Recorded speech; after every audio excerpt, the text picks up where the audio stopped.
Assalamualaikum warahmatullahi wabarakatuh. Sebelumnya perkenalkan nama saya Muhammad Wahyu Setiawan dari kelas KA 2023 dengan NIM 23030234149. Di sini saya akan menjelaskan mengenai manajemen keselamatan kerja di laboratorium biokimia sebagai proyek tugas akhir ujian akhir semester organisasi laboratorium.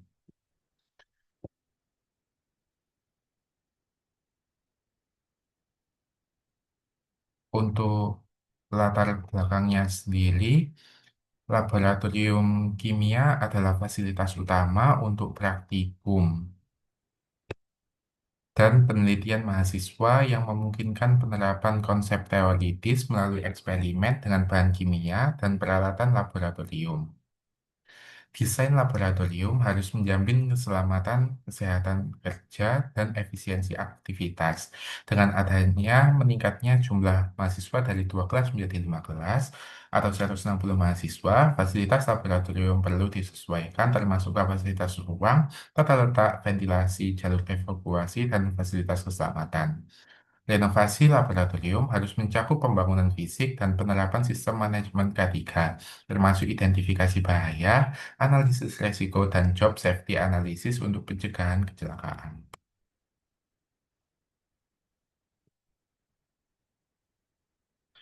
Untuk rumusan masalahnya sendiri, yang pertama ada bagaimana analisis kebutuhan laboratorium kimia dilakukan untuk mendukung peningkatan jumlah mahasiswa secara aman dan efektif, bagaimana perencanaan manajemen keselamatan dan kesehatan kerja laboratorium kimia diterapkan secara efektif, apa saja potensi, bahaya, dan tingkat risiko yang terdapat dalam aktivitas laboratorium kimia? Bagaimana penerapan job safety analysis pada kegiatan laboratorium kimia untuk mengendalikan risiko kecelakaan kerja? Dan bagaimana proses pembuatan larutan kimia yang tepat dan aman sesuai standar laboratorium? Untuk tujuannya sendiri, menentukan kebutuhan laboratorium kimia dilakukan untuk mendukung peningkatan jumlah mahasiswa secara aman dan efisien, menentukan perencanaan manajemen keselamatan dan kesehatan kerja laboratorium kimia, diterapkan secara efektif, menentukan potensi bahaya dan tingkat risiko yang terdapat dalam aktivitas laboratorium kimia, menentukan penerapan job safety analysis pada kegiatan laboratorium kimia untuk mengendalikan risiko kecelakaan kerja, dan menentukan prosedur pembuatan larutan kimia yang tepat dan aman sesuai standar laboratorium.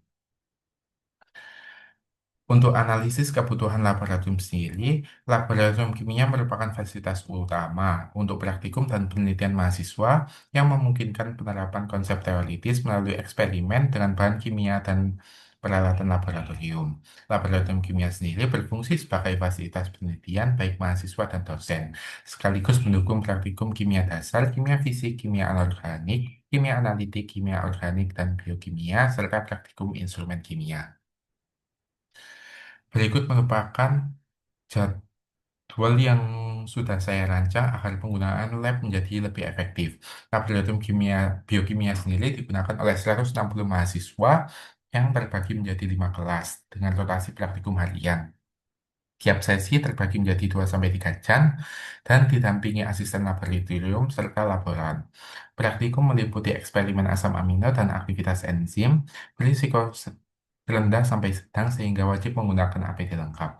Untuk kelas KB diletakkan di hari Senin pukul 7 sampai 9.30, kelas KE dengan total 33 mahasiswa, 2 lab koas dan 1 laboran di hari Selasa jam 10 sampai 12.30. Kelas KD hari Rabu jam 10 sampai 12.30, kelas KC hari Kamis 13 sampai 15.30, dan kelas KA di hari Jumat pada pukul 7 sampai 9.30.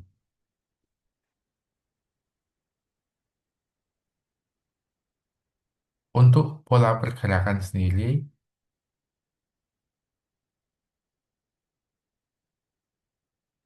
mohon maaf untuk pola pergerakan sendiri, di sini terdapat tata ruang laboratorium yang saya rancang yang terdapat di tengah itu merupakan meja praktikum. Meja praktikum ini digunakan memanjang. Ada 8 meja praktikum memanjang yang masing-masing ada wastafel di setiap ujung meja praktikum. Terdapat e-wash dan juga safety shower Untuk kecelakaan kerja dan jarak antar meja itu dibuat sangat lebar untuk mempermudah pergerakan mahasiswa. Untuk ruang instrumen, oven, water bath, autoclave, dan lain-lain terpisah dari meja laboratorium untuk kecelakaan kerja. Untuk pola pergerakannya, terdiri dari masuk laboratorium, penggunaan APD, pengambilan bahan kimia atau peralatan, aktivitas di meja praktikum, perpindahan ke ruang instrumen, pencucian alat gelas yang telah digunakan, dan pembuangan limbah yang sudah dipakai. Untuk jalur evakuasinya, untuk jalur evakuasi darurat harus bebas hambatan untuk penanganan kecelakaan. Selanjutnya yaitu perencanaan manajemen keselamatan. Untuk identifikasi bahaya, identifikasi bahaya di laboratorium kimia penting untuk menjamin keselamatan kerja.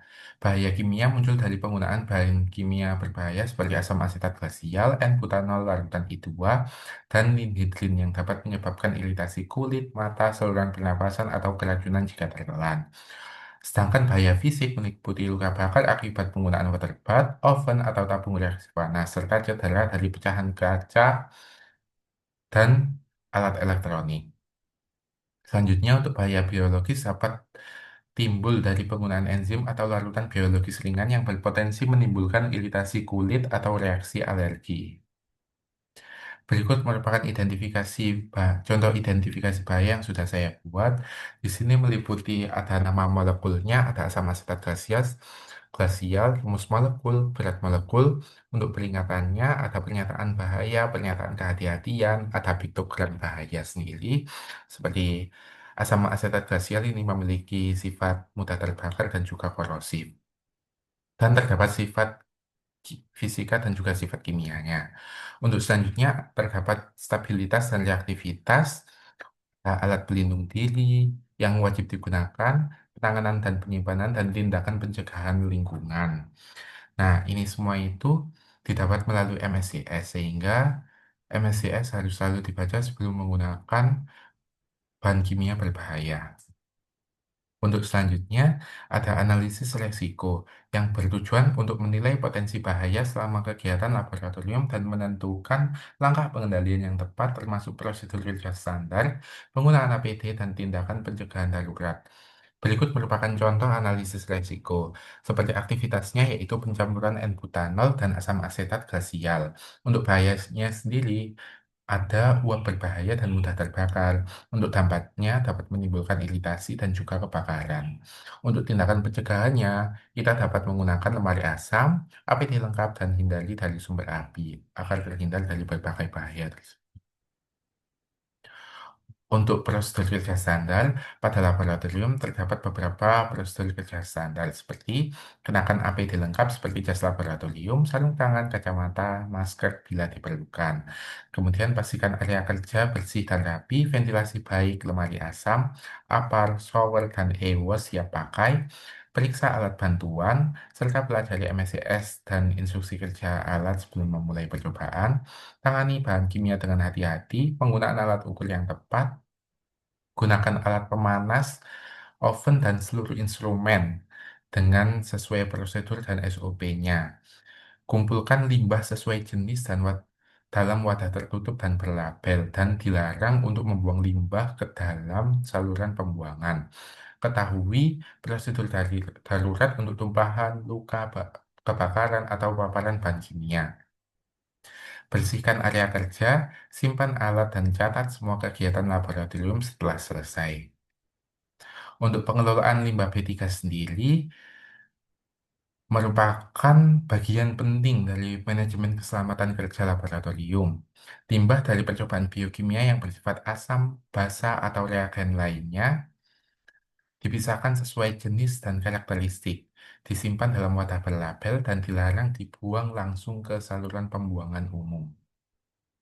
Proses pengelolaan limbah dilakukan sesuai dengan peraturan yang berlaku di negara tersebut, mulai dari pengumpulan, penyimpanan sementara, hingga penyerahan kepada pengelola limbah berizin pemerintah. Pengelolaan limbah B3 yang baik mencegah pencemaran lingkungan dan meminimalkan risiko kesehatan bagi pengguna laboratorium.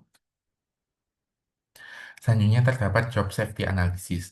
Job safety analysis ini disusun mulai dari tahap persiapan praktikum, penggunaan APD seluruh proses dalam praktikum, penggunaan alat dan instrumen kimia, serta pembersihan hingga pembuangan limbah.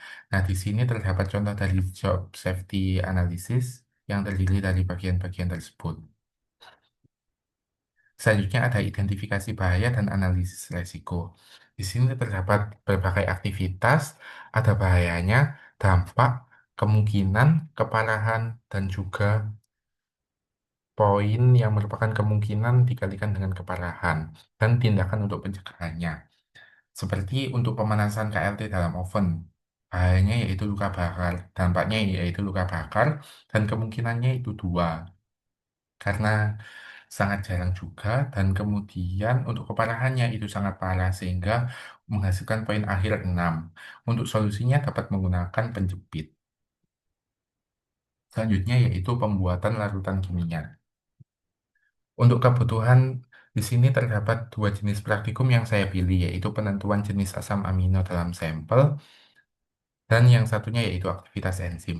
Untuk kebutuhan praktikum penentuan jenis asam amino dalam sampel sendiri, ada asam asetat glasial, N-butanol, Aquades, larutan hidrogen, dan larutan sampel. Dengan kebutuhan yang bisa dilihat, dan kebutuhan alatnya ada plat KLT, pipa kapiler, gelas kimia, gelas ukur, oven, klip dan benang bol, chamber, cawan Petri, botol penyemprot, dan pinset. Untuk alat kebutuhannya ini hanya digunakan satu-satu karena tiap kelompok itu bergantian praktikumnya seperti itu. Untuk pembuatan larutan, larutan asam asetat glasial dan juga N-butanol itu tidak perlu dibuat karena pembeliannya itu langsung dalam bentuk konsentrasi yang paling tinggi sehingga tidak dapat diajarkan lagi ataupun tidak dapat dibuat sehingga pembeliannya dalam bentuk murni. Untuk selanjutnya yaitu proses pembuatan larutan ninhidrin. Berikut merupakan perhitungannya. Konsentrasi yang diperlukan yaitu 0,3%. Untuk volume yang akan dibuat yaitu sebanyak 100 mili. Sehingga massa yang dibutuhkan yaitu seberat 0,3 gram berdasarkan perhitungan berikut. Untuk langkah kerjanya, yang pertama yaitu pakai alat pelindung diri berupa jas laboratorium dan sarung tangan, siapkan indihidrin padat, pelarut etanol, serta alat gelas yang diperlukan. Kemudian timbang 0,3 gram ninhidrin menggunakan neraca analitik dengan teliti, masukkan ninhidrin yang telah ditimbang ke dalam beker gelas, tambahkan sedikit pelarut, kemudian aduk hingga ninhidrin larut sempurna, pindahkan larutan ke dalam labu ukur 100 mili menggunakan corong, tambahkan etanol hingga mencapai tanda batas 100 mili, tutup labu ukur dan homogenkan larutan dengan cara dibalik perlahan beberapa kali. Simpan larutan dalam botol gelap dan beri label yang memuat nama bahan, nama larutan, konsentrasi, tanggal pembuatan, dan nama pembuat. Larutan inhidrin disimpan dalam botol gelap yang tertutup rapat di lemari bahan kimia untuk mencegah degradasi akibat cahaya dan panas matahari. Berikut merupakan alur kerja dan juga pelabelannya. Terdapat alur kerja yang akan dilakukan dan juga pelabelan adanin hidrin nama larutannya, tanggal pembuatan, tanggal kadaluarsa, dan juga laboratorium yang memakainya. Selanjutnya yaitu ada kebutuhan praktikum penentuan jenis asam amino dalam sampel. Untuk kebutuhannya ada larutan amilase, larutan pati, larutan pH, larutan iodium, dan aquades. Sedangkan alatnya ada kompor listrik, wet water bath, gelas kimia, gelas ukur, termometer, pipet volume, propipet, tabung reaksi, pipet tetes, dan labu ukur 110 mili, dan spektrofotometer UV vis. Untuk perhitungannya sebagai berikut. Untuk pembuatan larutan pati, konsentrasi yang diperlukan yaitu 0,4 mg per mililiter, sedangkan volume yang dibutuhkan yaitu 500 mililiter. Sehingga massa yang dibutuhkan untuk membuat larutan pati 0,4 mg per mililiter sebesar 0,2 gram. Berikut merupakan langkah kerjanya. Yang pertama yaitu pakai alat pelindung diri berupa jas laboratorium dan sarung tangan. Sebanyak 0,2 gram pati ditimbang menggunakan neraca analitik. Pati yang telah ditimbang dimasukkan ke dalam gelas beker. Aquates sebanyak 50 ml ditambahkan sedikit demi sedikit sambil diaduk hingga terbentuk suspensi. Suspensi pati dipanaskan di atas hot plate atau penanas air sambil diaduk sampai terbentuk larutan kental dan homogen. Larutan kemudian didinginkan hingga mencapai suhu ruang dan dipindahkan ke dalam labu ukur 500 ml. Aquates ditambahkan hingga mencapai tanda batas 500 ml. Larutan dihomogenkan dengan cara labu ukur dibalik perlahan beberapa kali dan diberikan label dan identitas larutan. Larutan pati kemudian disimpan dalam botol gelap yang tertutup rapat di lemari bahan kimia untuk mencegah degradasi akibat cahaya dan panas matahari. Berikut merupakan alur kerja dan juga pelabelannya. Ada nama larutan, konsentrasi, tanggal pembuatan, tanggal kadaluarsa, dan laboratorium yang membuatnya. Selanjutnya yaitu perhitungan pembuatan larutan iodin. Untuk normalitas yang diperlukan yaitu 0,01 normalitas, volume yang dibutuhkan yaitu 0,1 liter, mRI2 yaitu 253,8 gram per mol, bobot ekuivalennya yaitu 126,9 gram per ekivalen. Jadi untuk perhitungannya yaitu massa sama dengan normalitas kali volume kali berat ekuivalen, yaitu 0,01 N kali 0,1 L kali 126,9 gram per ekivalen sama dengan 0,1269 gram. Jadi massa I2 yang dibutuhkan sebesar 0,1269 gram atau 0,127 gram. Untuk massa KI yang digunakan sebesar 0,17 gram. KI ini sendiri tidak ada ukuran pasti karena KI ini digunakan untuk melarutkan I2 sehingga lebih banyak KI itu lebih bagus karena dapat melarutkan I2 secara keseluruhan. Untuk langkah kerjanya sendiri, pakai alat pelindung diri berupa jas lab atau sarung tangan sebanyak 0,12 gram kalium iodida ditimbang menggunakan neraca analitik. KI yang telah ditimbang dimasukkan ke dalam beker gelas. Aqua sebanyak kurang lebih 20 ml ditambahkan ke dalam beker gelas, kemudian diaduk hingga KI larut sempurna. Selanjutnya, 0,127 gram iodin ditimbang secara teliti. Iodin yang telah ditimbang dimasukkan sedikit demi sedikit ke dalam larutan KI sambil diaduk hingga larutan iodin larut sempurna. Kemudian larutan dipindahkan ke dalam labu ukur 100 ml menggunakan corong. Aquatis ditambahkan hingga mencapai tanda batas 100 ml. Larutan dihomogenkan dengan cara labu ukur dibalik perlahan-lahan beberapa kali. Larutan iodin yang telah dibuat disimpan dalam botol kaca gelap dan diberi label. Larutan iodin kemudian disimpan dalam botol gelap yang tertutup rapat di lemari bahan kimia untuk mencegah degradasi akibat cahaya dan panas. Berikut merupakan alur kerja dan pelabelannya. Ada di sini labelnya ada larutan iodin dan konsentrasinya 0,01 N, tanggal pembuatan, tanggal kadaluarsa, dan laboratorium yang membuatnya. Untuk kesimpulannya, laboratorium kimia di universitas perlu dilakukan renovasi dan redesain untuk menyesuaikan kapasitas penggunaan yang meningkat dari 2 kelas menjadi 5 kelas dengan total 160 mahasiswa. Peningkatan jumlah penggunaan menimbulkan kebutuhan untuk pengaturan ruang kerja, peralatan, dan prosedur keselamatan yang efektif. Identifikasi bahaya, Identifikasi bahaya, analisis risiko, dan penerapan job safety analysis menjadi langkah penting dalam memastikan keselamatan mahasiswa dan staf serta meningkatkan efisiensi kerja di laboratorium.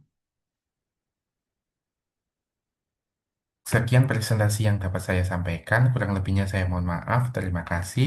Wassalamualaikum warahmatullahi wabarakatuh.